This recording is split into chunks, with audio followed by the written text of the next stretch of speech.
Há um desconforto profundo que surge durante o despertar espiritual, algo que quase ninguém aborda com franqueza porque parece ir contra tudo o que nos ensinaram sobre evolução, consciência e amor ao próximo.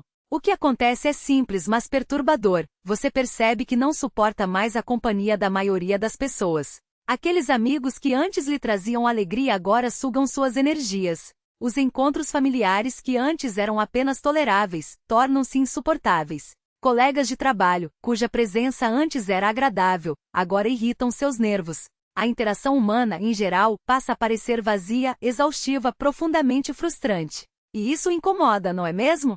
Afinal, se você está se tornando mais espiritual, mais desperto, mais iluminado, deveria estar mais amoroso, mais compassivo, mais aberto a todos, independentemente do nível de consciência deles. Deveria ser como um Buda ou um Cristo, abraçando cada ser com amor incondicional e compreensão. Mas em vez disso, você se vê recuando, evitando, sentindo irritação e cansaço diante das mesmas pessoas que, teoricamente, deveria aprender a amar mais profundamente. Então surge a dúvida: será que me tornei arrogante?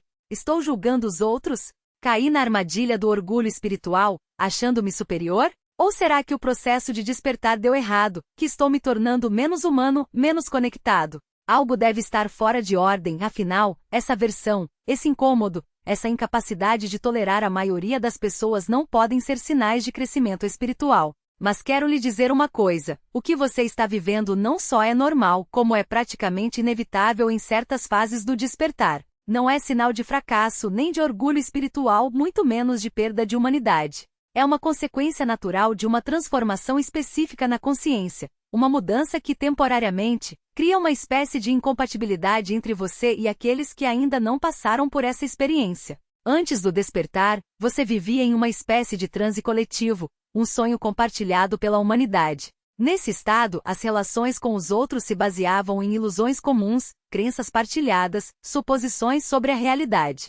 Você se unia às pessoas por meio de reclamações, fofocas, dramas, pela busca conjunta por sucesso, status, prazer, segurança. Chorava as mesmas mágoas, competia pelos mesmos objetivos, desempenhava papéis sociais que todos conheciam de cor. Nesse contexto, a convivência era relativamente fácil, porque todos jogavam o mesmo jogo, falavam a mesma língua, operavam sob as mesmas premissas. Podia preferir algumas companhias a outras, mas, no fundo, conseguia se relacionar com quase todo mundo, pois todos habitavam o mesmo sonho. Mas então algo começa a mudar. Você desperta. E ao despertar, passa a enxergar através das ilusões que ainda aprisionam a maioria.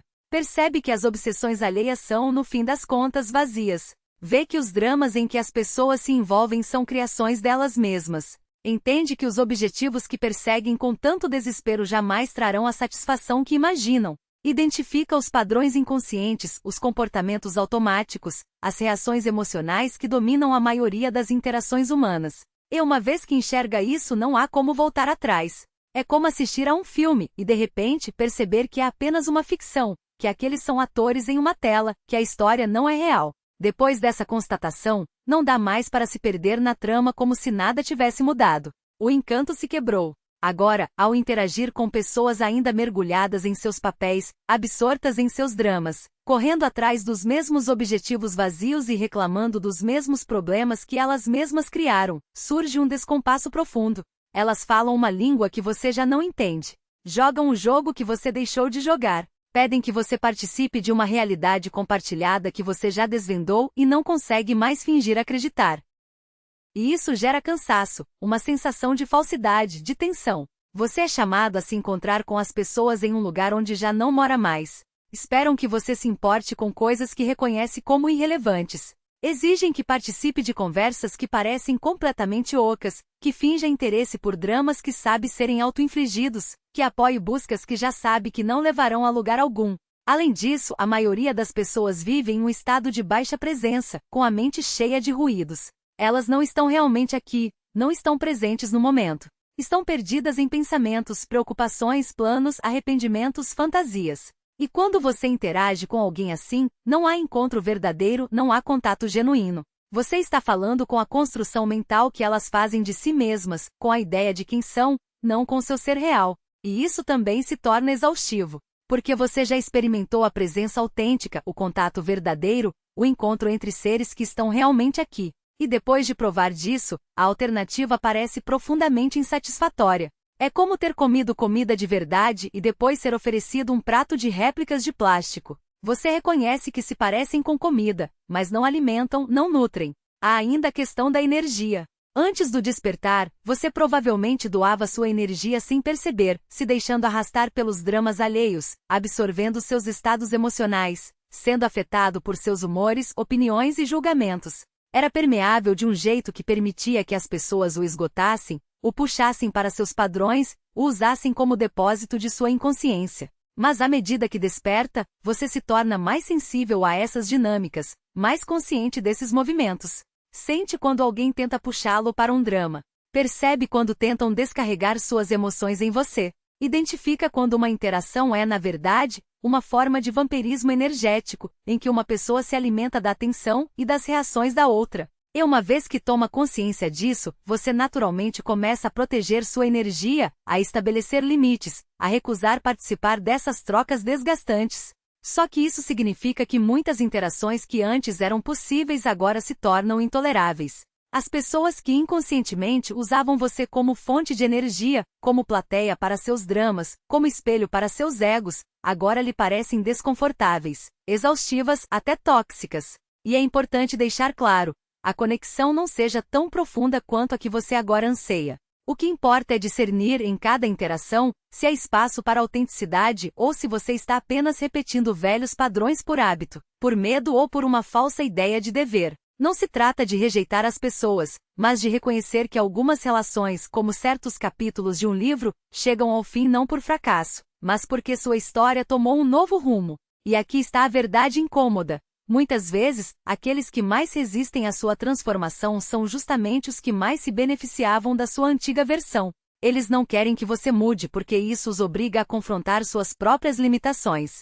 Se você para de alimentar seus dramas, se recusa a ser o espelho que reflete suas inseguranças, se deixa de validar suas ilusões, eles se sentem perdidos. E em vez de questionarem a si mesmos, preferem rotular você de distante, egoísta ou diferente demais. Mas não se engane. Essa resistência não é sobre você. É sobre o medo deles de perder o controle, de serem deixados para trás, de terem que encarar o vazio que você já começou a preencher com presença. O desafio, então, não é convencer os outros de que sua mudança é válida, mas manter-se firme na clareza do que você sabe ser verdade.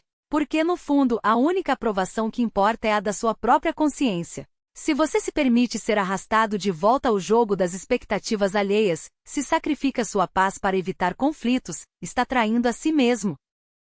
E essa traição é muito mais dolorosa do que qualquer julgamento externo. Mas há um paradoxo nisso tudo. Quanto mais você se afasta do que não serve, mais espaço cria para o que realmente importa. E aos poucos, esse espaço começa a ser preenchido, não por pessoas que se encaixam em um molde, mas por aquelas que reconhecem em você a mesma busca, a mesma coragem de viver fora das ilusões coletivas. Não são relações perfeitas, porque nada humano é. Mas são relações vivas, onde a imperfeição é parte da dança, onde o silêncio não é constrangedor e onde a presença é mais importante do que as palavras. E mesmo nos momentos em que a solidão pesa, lembre-se, você não está sozinho no sentido mais profundo. Há uma inteligência maior operando em você, uma corrente de consciência que o guia para além das aparências.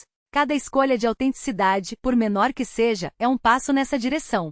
Cada vez que você diz não ao que não mais ressoa, está dizendo sim a algo maior, mesmo que ainda não saiba exatamente o que é. O caminho não é linear. Haverá dias em que a dúvida voltará, em que você se perguntará se não está exagerando, se não deveria simplesmente voltar ao normal. Mas o normal para você já não existe. O que existe é um chamado sutil, mas insistente, para viver de acordo com uma verdade que não pode mais ser ignorada. E no fim das contas, a única escolha real é entre a coragem de seguir esse chamado ou o arrependimento de tê-lo sufocado. A plenitude desse encontro ainda não é possível. E lembre-se, o despertar não é um estado fixo, mas um processo, uma jornada que se desdobra em camadas. A fase de intolerância à inconsciência, por mais intensa que seja, é apenas isso, uma fase. Com o tempo, à medida que você se estabiliza na consciência desperta, algo extraordinário acontece. Você passa a conviver com todo tipo de pessoas sem ser arrastado por seus padrões, sem se esgotar em sua energia. Desenvolve, por assim dizer, uma espécie de imunidade espiritual. O drama alheio deixa de ser um imã. Você o observa sem ser sugado. Interage com quem ainda dorme sem adormecer junto. Encontra as pessoas exatamente onde estão, sem exigir que estejam em outro lugar. Não porque aprendeu a tolerar o intolerável, mas porque se ancorou tão profundamente em seu próprio centro que a inconsciência dos outros já não tem poder para desequilibrá-lo. E é desse lugar de estabilidade que nasce a verdadeira compaixão. Não aquela que sacrifica seu bem-estar em nome de uma falsa bondade, mas a que enxerga com clareza, aceita o que é e oferece o que realmente ajuda, sem apego ao resultado. Você pode estar presente diante do sofrimento sem carregá-lo. Pode reconhecer a inconsciência sem julgá-la. Sabe quando falar e quando silenciar. Mas mesmo nesse novo patamar, é provável que perceba uma transformação radical em seu círculo social. Muitas das relações que tinha antes do despertar se transformaram ou se dissolveram. As pessoas com quem escolhe conviver agora são diferentes, porque você é diferente. E isso é natural. Sua mudança reflete-se em tudo ao seu redor. Se estiver passando por essa fase incômoda, em que se sente incomodado com os outros, retraído, irritado ou exausto por interações que antes pareciam normais, não se condene. Entenda que isso faz parte do processo, uma incompatibilidade temporária enquanto você transita de um modo de consciência para outro. Dê a si mesmo permissão para se afastar, para ficar só, para proteger sua energia e sua paz. Confie que à medida que o despertar se aprofunda e você se estabiliza na presença autêntica, as relações certas surgirão. Conexões baseadas não em ilusões compartilhadas, mas em realidade, não em padrões inconscientes, mas em presença consciente, não em reforço mútuo de máscaras, mas no encontro genuíno de ser para ser. Essas relações valem a espera, valem a solidão, valem o abandono de todas as conexões falsas. Porque no fim, não se trata de quantas pessoas você conhece, de quão popular é ou de quão cheia está sua agenda. Trata-se da qualidade dos seus vínculos, da profundidade dos seus encontros, da autenticidade das suas relações. E um único laço verdadeiro com outro ser desperto vale mais do que 1000 relacionamentos superficiais com quem ainda dorme.